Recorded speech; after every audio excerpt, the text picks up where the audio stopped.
noneho dushitse twazanye na papa ariko twarashitse baduheza amazu utuzu dutoya imetero nk'eshatu kurenye ahantu hatoya cyane aho niho natangiriye ubuzima bwanje eshatu kurenye no kuva ngo nakantu gatoya cyane ushobora kubamo utekereze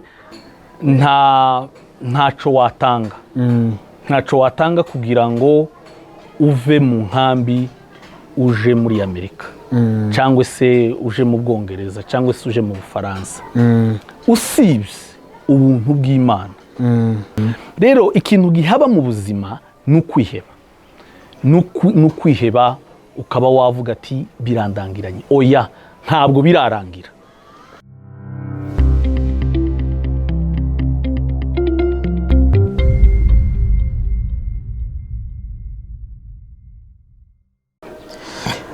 Twongeye gushimira, twongeye no gusuza abantu bose mukomeje gukurikirana God TV show. Nk'ibisanzwe ni ibintu by'agaciro ku bantu bakoze subscribe kandi n'abatarayikora, turagira ngo uyu ube ari wo mwanya wo kuba mwahabwa umugisha hamwe natwe mukora subscribe, munasharinga, mukora like, comment zanyu ni nziza kuko zituguidinga mu bintu byose dukora, tukamenya ko dukora byiza kandi n'ibibi nabyo twemera kuba twabihindura tugakora nk'ibyo mwifuza kuko ibyinshi ni mwebwe dukorana.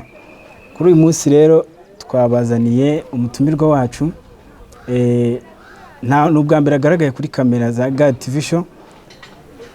Turagira ngo mbere y'uko wenda ikiganiro gikomeza atangire abanze yabibwira amazina, aturutse hehe, umwanya ni wewe, turagira ngo atwibwire. Sawa. Murakoze.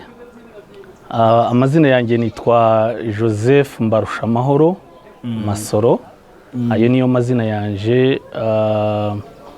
Aho nkaba nturutse muri Leta Zunze Ubumwe za Amerika, nkaba ntuye muri Eta ya Texas cyangwa se state mu mujyi wa Austin. Aho niho mbarizwa, nkaba ndi umugabo, ndubatse, mfite umudamu n'abana.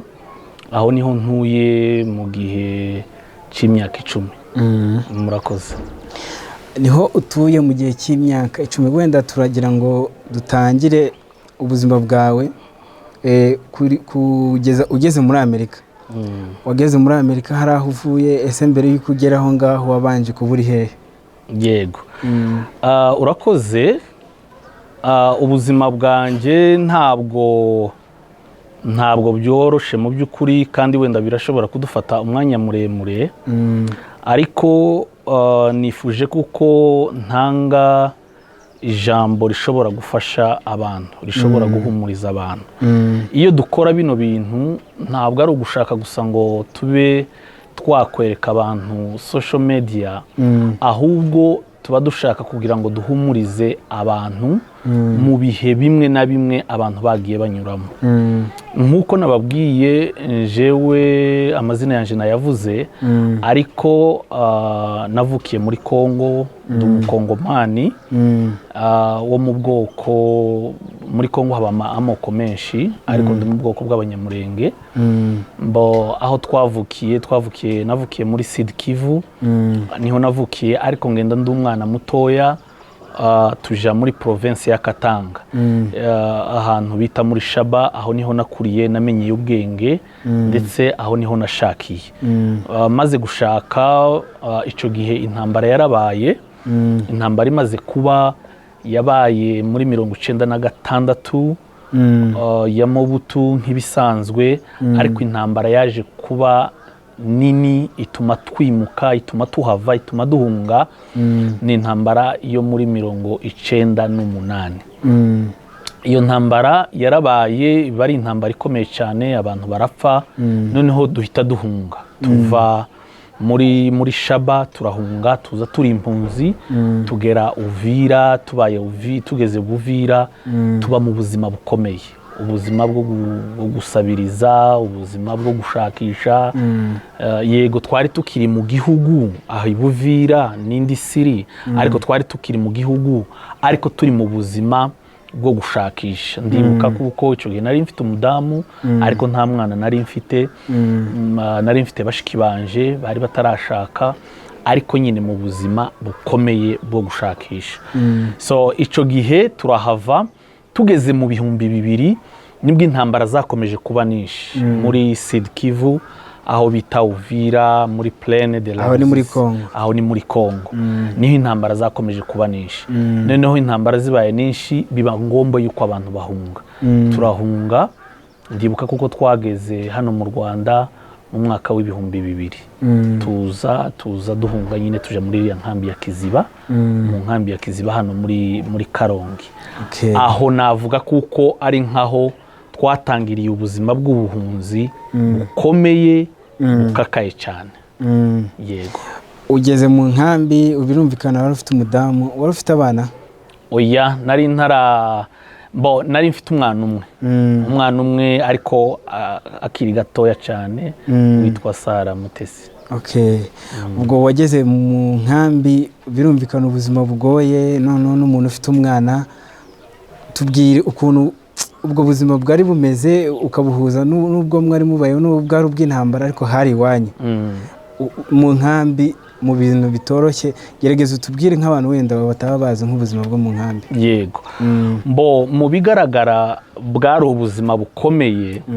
Urumva nubwo twari dutuye muri Congo, twari mu buzima bwo guhinga, bwo korora, ariko nanone bwari ubuzima twishimiye kuko twari dufite inka, twari dufite amata, twarahingaga, nta kintu twasabirizaga, twarigaga. Ariko tugeze mu nkambi byabaye ibintu byo gutega amaboko kugira ngo bashe kubona ibyo kurya no kurinda bakabagemurira ku kwezi. Noneho dushitse twazanye na papa, ariko twarashitse baduheza amazu, utuzu dutoya, imetero nk'eshatu kuri enye, ahantu hatoya cyane. Aho niho natangiriye ubuzima bwanje. Eshatu kuri enye ni ukuvuga ngo ni akantu gatoya cyane ushobora kubamo.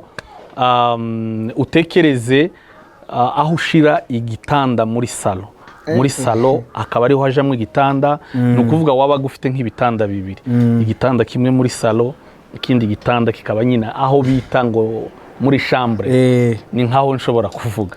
Noneho hajya muri chambre hakaba agatanda, hakaba udusafuriya, ni naho bashingurira amazi, amasahani, donc ibintu byose bikabaho ngaho.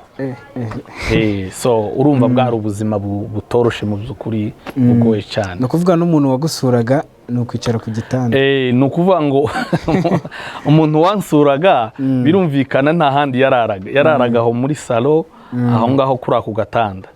Ni ukuvuga ngo kari agatanda nako kararaho nk'abantu nka babiri, gatoya cyane. So naho nubwo buzima buhaba. Noneho igikoni mukaba mwagira agakoni ku ruhande hanze kajyamo umuntu umwe, akaba ari ako mubasha gutekeramo mukaza mugira ahantu utashira n'intebe nk'ebyiri umwo imbere. Wenda tuvuze nko mu buryo bw'imirire, mu byo kurya byabaga bimeze bite? Mu by'ukuri imirire byari ibintu bikomeye cyane kuko twategerezaga guhembwa ku kwezi. Tugahembwa impungure, tugahembwa ibishyimbo, tugahembwa amavuta, tugahembwa umunyu. Kandi buri umuntu yari afite ibiragenewe udashobora kurenza. Ni ukuvuga ngo ibiro by'ibigori, ibiro by'ibishyimbo, ibiro by'amavuta, bene ibyo ngibyo. Kandi noneho bya bigori, tekereza bya bigori baguhaye, ukagenda kandi akaba ari byo uja guhurisha, mbese gusesha muri bya bindi baguhaye. Urumva bya biro kera birabagabanutse. Wenda ufite abana 4, 5, 6, ni ukuvuga ngo ntabwo byari byoroshye, yari inzara. Ni inzara nyine. Mugeze mu nkambi, mbere yuko wenda turacyari mu nkambi utarajya mu hanze muri Amerika. Yego. Mu nkambi wenda hari igihe ubona cyane birumvikana bari mutoya n'ubwo wari ufite umudamu. Wenda hari igihe wabanaga ukuntu wari ubanye n'abandi bantu, imibanire y'abo bantu bafite muri ubwo buzima yabaga imeze gute? Imibanire mu nkambi haba imibanire itandukanye. birumvikana hari abantu bamwe bagiye bishobora bari bafite nk'uturaka, hari abagenda bakoraga nko mu bitaro ugasanga afite udufaranga dukeya, hari abandi mwese ugasanga murangana, ariko nyine imibanire twabanaga n'abantu bisanzwe mukaganira, mbese ntacyo mukora, kwirigwaho bukira ugategereza ukwezi, aho umwana kugira ngo umugurire umwenda byaraba bigoye, nimba umuguriye nk'agakweto, hari dukweto bitaga ngo nimba ari bodaboda, bodaboda ni nako bakizita, ni ukuvuga ngo umwana aguze urukweto rwa bodaboda, ni ukuvuga ngo yararwiganaga umwaka wose, ugasanga urukweto rwaracitse, wenda yararukandagiye, ino ryaraserutse, hano gatsinsino, ugasanga ni ubuzima bukakaye bukomeye, usanga aho umuntu w'umusore yiheba, ukavuga ngo ese future yanje ni yihe, nzabaho gute? Mbese ni muri ubwo buzima n'imibereho y'abantu nyine itandukanye. Wenda aho ngaho tugiye wenda mu buryo bw'abana, kwiga byabaga bimeze bite? abana habaga amashuri, rero n'ubu baracahaba, hariho amashuri ya primaire, abana bakiga primaire ku buntu na segonderi, ndetse icyo gihe twebwe twasize tronkome, biga bakageza muri tronkome, barangiza umwaka wa 4 bakagenda, ukaba watangira kwishyurira. Rero abana benshi naho ngaho bagarukiraga, abana barigaga bageza mu mwaka wa 4, ibintu bikaba birarangiye. Abana b'abakobwa ugasanga babyaye umwaka wa 3, abana b'abakobwa ugasanga babyaye bagiye mu mujyi, aho abana b'abahungu bamaze kugira imyaka yo hejuru ugasanga nabo babitaye, bigendeye mu mijyi, ugasanga bagiye muri za gahunda zitandukanye. Noneho ibyo bintu bikafekta abana, bikafekta ababyeyi, ugasanga ni ibintu bitameze neza. Wenda hariho nk'ingeso bitewe n'ubwo buzima nyine bwo kubaho nta kintu mukora, buriya ntihabaga nk'abana bakora wenda ku bakobwa nk'uburaya nk'uko wari ubivuze, cyangwa se abahungu bakajya mu biyobyabwenge. Nkawe wabonaga iyo uramuka uhamaze imyaka myinshi cyane, wari buzafashe iki nk'urubyiruko? Mu by'ukuri n'imyaka nari mpamaze ntabwo yari mike, nahamaze imyaka 13 hafi 14. Ibintu byo gufasha urubyiruko byari byinshi, ariko ubushobozi nta bushobozi wabona.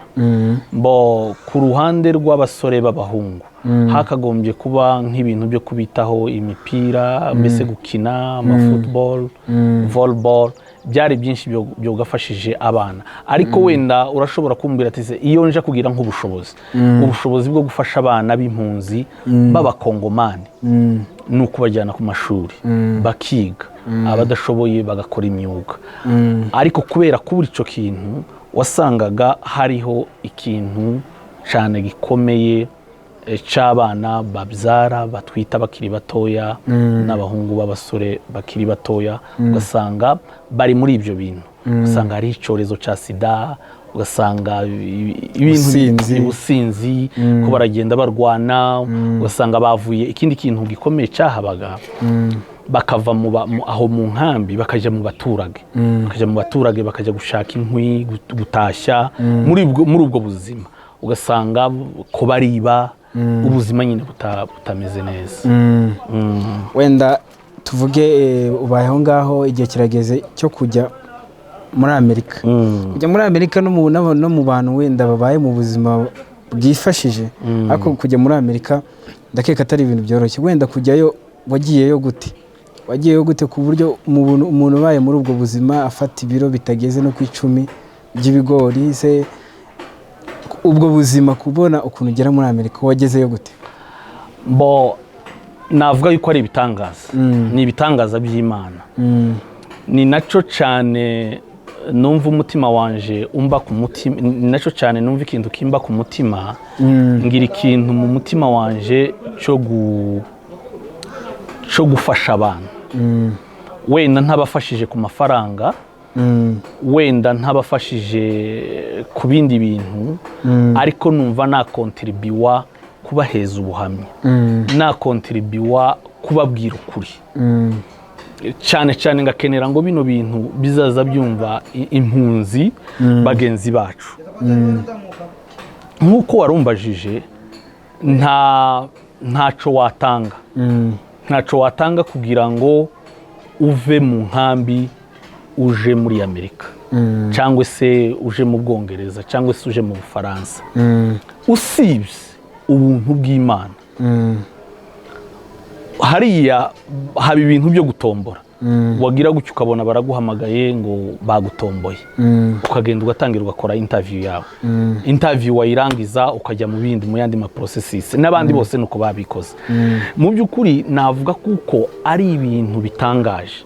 Nguhaye nk'urugero, urumva nakubiye ko nahageze mfite umwana umwe, ariko nahavuye mfite abana 4. Abo bana 4 ni ukuvuga bari abana batangiye kwiga primaire, bari abana batangiye kwambara, bari abana batangiye kurya. Ni ukuvuga ngo ubuzima bwari bumaze gukomera cyane. Ariko ikintu cy'igitangaza Imana izigenda ikora ni ukuntu abana ushobora kuba hari ufite umuryango w'abantu 4 ukabona baraje bakaguhagurutsa, bakakujana muri Amerika. Tekereza bya bigori, nuwo kubwira ati tuguhaye Amerika, ariko shakisha ifaranga kiwazibona. Noneho muri Amerika hari ikintu baza bakora, ni nka credit, ni credit batanga, loan, bakaza bakayiguheza. Akenshi hariya mu nkambi ntibaza babitubwira, bazakubwira gusa ngo wewe wemerewe kuja muri Amerika, ntiyumva, ariko ntibakubwira. Ariko hari amafaranga batanga, amafaranga batanga kugira ngo ugende, ntiyumva, bakagufasha kukugezayo. Ariko nawe bakakubwira ngo nugerayo uzishura aya mafaranga, ntiyumva. Noneho ku rugero bampaye package y'amafaranga $8,000 by'amadolari ku giti cyanjye n'umuryango wanje, $8,000 by'amadolari. Noneho wumva iyo favor badukorera. N'ubwa mbere mu buzima wari uyakozeho? N'ubwa mbere nari nyakozeho. Usibye ko batayaguha mu maboko, ariko nanone bayaguha mu mpapuro, mbese niyavamo kukwishyurira inzu uzahitiramo, imiriro n'ibiki, mbese kuyirentinga iyo nzu. Bamara kuyirentinga bagafata contract y'amezi 6 cyangwa se amezi 3, hanyuma noneho n'indege, urumva tike y'indege. Noneho tekereza kugira ngo baguheze package $6,000, ariko bakubwire ngo nushikayo uzabyishura. Ntiyumva, ni ibintu by'ibitangaza. Iyo ugezeyo nibwo batangira kuzanira ibipapuro, ukabona ibipapuro ugatangira ugasinya, bakavuga ngo uzaza wishyura ya kukwezi, uzaza wishyura. So means ni byiza pe, ni byiza. Ariko icyo nari mvuze ngo kugira ngo uburi wa muntu wo hasi, uburi wa muntu wo hasi umutindi w'impunzi wicara usaba umunsi umwe, ukagira icyo ukabona bakujanye muri Amerika, baguhaye amafaranga uzayakorere. Ni ukuvuga ngo uzushikayo mu gihe kitarenze imyaka 3-4 ukaba wayishyuye. Ni ukuvuga nta mafaranga mu buzima n'ubwa mbere yakoze buriya, ariko iyo bayaguhaye byibuze uba wumva ko hari icyizere ko bazi ko nabo uzayishyura. Yes, urayishyura kuko ntabwo utareka kuyishyura, kandi buri umuntu wese arayishyura, kuko bagera igihe, hari igihe kigera ugakorera ubwenegihugu citizen. Noneho hari byinshi bagenda bagufatiraho, nko kuba washaka kugura inzu muri Amerika. Iyo ushatse kugura inzu bareba muri nani yawe, muri record yawe, bagasanga wenda ufite umwenda, wa mwenda bakubwira ngo mbere y'uko ukora iki banza wishyura uyu mwenda. Washaka kugura nk'imodokari nziza, sibyo, uzugira gute, bazakubwira ngo banza wishyure uyu mwenda. Ni ukuvuga ngo ni record yawe bagufatiraho mu buryo ya mafaranga ugomba kwishyura. Kandi ni na byiza, baza bakwandikira urwandiko, bazakubwira ngo aya mafaranga wishyura azafasha abandi. Ntiyumva, ni ibintu byiza cyane. Mu by'ukuri wenda nanakangurira n'abandi bagenda bayabona bari muri biriya bihugu tubamo, baza bayishyura. Hariho bamwe bayishyura gahoro, abandi ntibanayishyure, ariko icyo nabakangurira nuko bagomba kuyishyura. Ari amafaranga ni ukuvuga ngo nanje kugira ngo bayamfashe yavuye ku bandi ntiyumva ni ukuvuga ngo yavuye ku bandi wenda arashobora kutagaruka hano muri Afurika ariko akajya ahandi akajya muri Afghanistan, Iraq, Iran, impunzi aba ari nyinshi muri isi yego cyane cyane ko abazi n'ubuzima yabayemo aba yumva ko yes n'undi wakunda wese atava muri ubwo buzima yes ukaba wayafata ukayishyura kandi ni ikintu kiza kinezeza umutima iyo wishyuye amafaranga ukamenya ko uvuye mu ideni ryabo ni ibintu binezeza cyane. Ikindi wenda muri Amerika umazeho imyaka ingahe? Muri Amerika ndumva ngiye kuzuza imyaka 10 niyo nshaka kuzuza ngiyo. Mu myaka 10 ubona kirahari ariko uragerageza ugisobanura ubona ari iki cyahindutse mu buzima bwawe? Ntabwo ari kimwe. Iyo uvuga ngo kirahari ntabwo ari kimwe. No kuvuga ngo ubuzima bwose completely ubuzima muri rusange bwarahindutse. Wenda nakubwira gute guhera ku bana guhera ku mudamu guhera kuri njyewe ibintu byose birahinduka. No kuvuga ngo winjira mu bundi buzima kandi bwiza pe. Yego turakora ni nkuko na hano abandi bakora ariko ubuzima bwacu burahinduka. Wenda niba atari ibanga muri Amerika ukora kahe kazi? Nje nkora imirimo ntabwo ari ibanga nkora imirimo myinshi kandi nabanje gutranslata mbese kuzansobanurira abantu baza icyo kintu naragikoze ngikora hafi nk'imyaka 2 ndetse n'ubu ndacabikora kuko tubikorera mu rugo amatelefone ubu yifite mu rugo ubu wifite na computer ubu bikora n'ubu ndacabikora ugasobanurira abantu bari mu bitaro abantu batazi icongereza icyo ndagikora. Ikindi nkora ndu mu businessman nzanikorera ku giti cyanje narashitse nkora iyo restaurant iramfasha mbona ubuzima gatozi mbona ndabiya registra muri leta birakunda hanyuma ndatangira nkikorera ngacuruza indyo abantu baza kugura ibiryo sirita abazungu babakunda n'ibiryo by'abanyafrika cyane so ikindi kintu nkora cyane kandi nkora n'ibintu by'ubuvolontaire ariko bwo ntibanishura ngafasha abantu sirita nk'impunzi ziza kuzisobanurira nyine kuzioriente kuzijyana mu masoko ibintu byinshi ibyo nabyo ndabikora. Kuri ubu imyaka 10 iri kurenga umazeyo ese ni nkizihe nama ni nk'ubuhe butumwa wahereza abantu bakiri mu nkambi ako icyizere cyabuze noneho mu by'ukuri mbajije ikibazo ciza mbere yo kwigusubiza reka mbanze nsome ijambo ry'Imana kuko nkora n'umurimo w'ubutumwa ndi n'umupastori mu ikanisa nkora umurimo w'ijambo ry'Imana reka mbanze mbasomere hano ari nayo message y'uyu munsi wenda ariyo nja kugira ariyo nza kubabwira ariyo nutuzana wenda no kuza kurangirizaho. Reka abantu bose bari mu buzima bukomeye abantu bari mu buzima bw'ubukene abantu bari mu buzima bwa ntibucya ntibwira reka mbasomere ijambo riri hano mu gitabo cy'umubwiriza ibice 3 n'umurongo waho wa mbere turamanuka hepfo igitabo cy'umubwiriza ibice 3 umurongo waho wa mbere tukamanuka haravuga ngo ikintu cyose kigenerwa igihe cyaco n'icagambiriwe munsi y'ijuru cyose gifite umwanya wacu. Hari igihe cyo kuvuka n'igihe cyo gupfa, igihe cyo gutera n'igihe cyo kurandura, igihe cyo kwica n'igihe cyo gukiza, igihe cyo gusenya n'igihe cyo kubaka, igihe cyo kurira n'igihe cyo guseka, igihe cyo kuboroga n'igihe cyo kubyina, igihe cyo kujugunya amabuye n'igihe cyo kurandura, igihe cyo gushaka n'igihe cyo kuzimiza, igihe cyo kwimana n'igihe cyo gutanga. Amen. Iri jambo nashatse kuriheza navuga yuko ari package ngiye guheza abavandimwe bacu bari mu nkambi, abavandimwe b'abakongomani, abavandimwe bari mu bihe bigoye.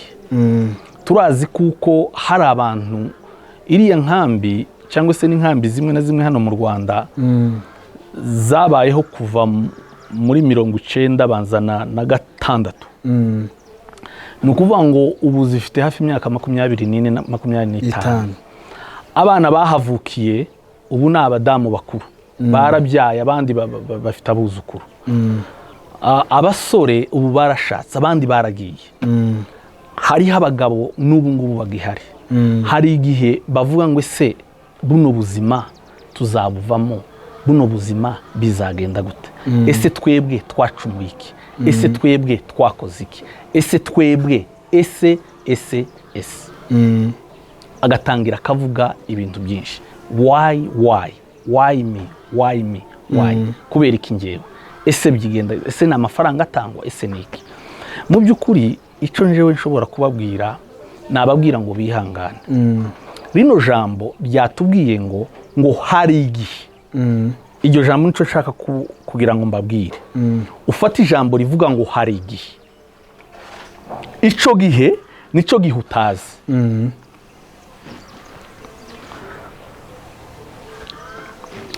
Ico gihe nico gihe utazi. Hari igihe wari muri Kongo, haba ikindi gihe wisanze hano. Hari igihe uzaba uri hano mu Rwanda mu nkambi, hari n'igihe uzaba uri muri Amerika. Hari igihe uzaba uri muri Amerika, hariho n'ikindi gihe uzaba uri muri Afurika. Hari igihe uri hano mu nkambi. N'ubu ngubu numvise bavuga ngo amafaranga barayagabanyije. Ubu ngubu ngo basigaye bafata 3,000. Ni ibintu bizwi. Ico gihe ugomba kucitwaramo neza. Hari abantu biyahura, hari abantu bari mu buzima bubi, hari abantu bavuga ngo ntibuca ntibwira. Muvandimwe, wewe uri muri ibi bihe bikomeye, uri muri ibi bihe uhawe uvuga ngo ntibuca, uhawe utekereza abagenzi bawe, wenda uhawe mbona njewe ukavuga ati Joseph twarabanaga, twari twicaranye, twabanaga, twarasangiraga, ariko ari hariya. Kubwire yuko hari igihe. Iki gihe nawe ucitege kizakugeraho. Byanga byakunda, kesaswa nawe bizagira gute, bizakugeraho. Rero ikintu gihaba mu buzima n'ukwiheba. N'ukwiheba ukaba wavuga ati birandangiranye. Oya, ntabwo birarangira. Twumvikane neza, ntabwo birarangira. Bavuze ngo hari igihe cyo kubiba, hari igihe cyo gusarura, hari igihe cyo guseka, hari igihe cyo kurakara, hari igihe cyo gutanga, hari igihe cyo kwimana. Ibi bihe byose hano muri iki gitabo cy'umubwiriza bavuze, muri iki gitabo cy'umubwiriza bavuze amagambo akomeye. Kandi uyu mubwiriza kino gitabo bavuze ni igitabo cy'ubwenge, ni igitabo cyanditswe na Salomo. Ni igitabo cyanditswe na Salomo. Ni ukuvuga ngo Salomo yari umwami, yandika aya magambo. Rero ntagiye mu magambo maremare, mu by'ukuri kubwire kuko hari igihe. Wenda noba navuze ibintu byinshi, ariko yabumbire mu kintu kimwe, uvuge ngo hari igihe. Kino gihe kirahari, hariho nawe ikindi gihe. Nizera yuko ayo magambo arimo yumvikana. Hariho kino gihe uri muri iyi nkambi, ariko hari ikindi gihe. Ico gihe ucitege kandi kizagufasha. Nizere kuko ubutumwa bwumvikanye. Okay, wenda ikindi kintu nakubaza wenda. Yego. Ubona ubuzima bwa hariya.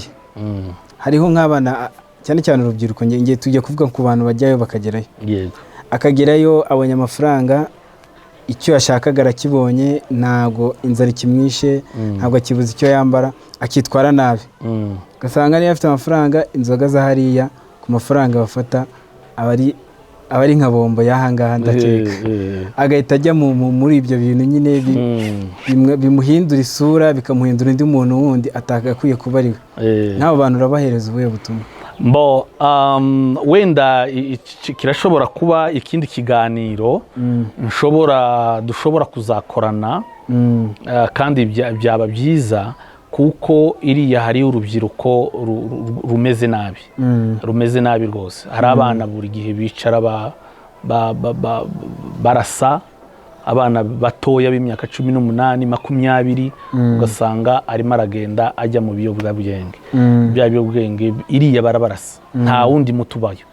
Ni ukuvuga ngo witwaye nabi ugiye ukundi barakurasa, baragufunga cyangwa se bakakugarura. Ndumva icyo cyazaba ikindi kiganiro twazaganira mu buryo mbese imibereho yo muri Amerika. Ese ni gute abantu bari ino bo mu nkambi bariya bene wacu urubyiruko rwakwitwara, ni izihe nama nubaheza? Icyo cyazaba ikindi kiganiro, ariko ndumva twaba turangirije aha ngaha. Batubwiye ko uri pasiteri, wenda tutarasoza, uri pasiteri muri he torero? Ndi pasiteri mu itorero rya Assemblies of God, niryo dukoreramo umurimo w'Imana. Riba muri Amerika? Riba muri Amerika, niho dukorera. Kuri ubu ngubu uri mu Rwanda, wenda twihutira ku musozo. Uri mu Rwanda, ni mu butumwa bw'Imana, ni mu ijambo ry'Imana ryakuzanye? Oya, usibye ko ntabura kubikora, ariko naje gusura ababyeyi, naje kureba ababyeyi. Mfite mama na papa bari hano mu Rwanda, nibo naje gusura, naje kubareba. Urumva hari haciye imyaka myinshi. Twihutira ku musozo, urasuhuza abantu nka bangahe muri Amerika? Ndasuhuza umukobwa wanjye witwa Sara Mutesi Mbarusha, hanyuma ndasuhuza n'inshuti yanjye, ni umuvugabutumwa dukora n'umurimo w'Imana, yitwa Nteziryayo Claude. Abo ngabo naho mama Sara na madamu n'inshuti zanjye zose zishobora kubona kino kiganiro. Tunashimira abantu bakomeje gukurikirana ikiganiro cyacu, mugafata umwanya wanyu mugakurikirana God TV show. Ku kiganiro cyiza twagiranye na Mbarushamahoro Joseph, akaba ari na pasiteri. Abantu yasuhuje, twizere ko mwamwumvishe. Tunabashishikariza gukora subscribe. Amazina yanjye ni Nabaye God. Murakoze cyane, Imana ibagirire neza. Sawa, bye, murakoze. Yego.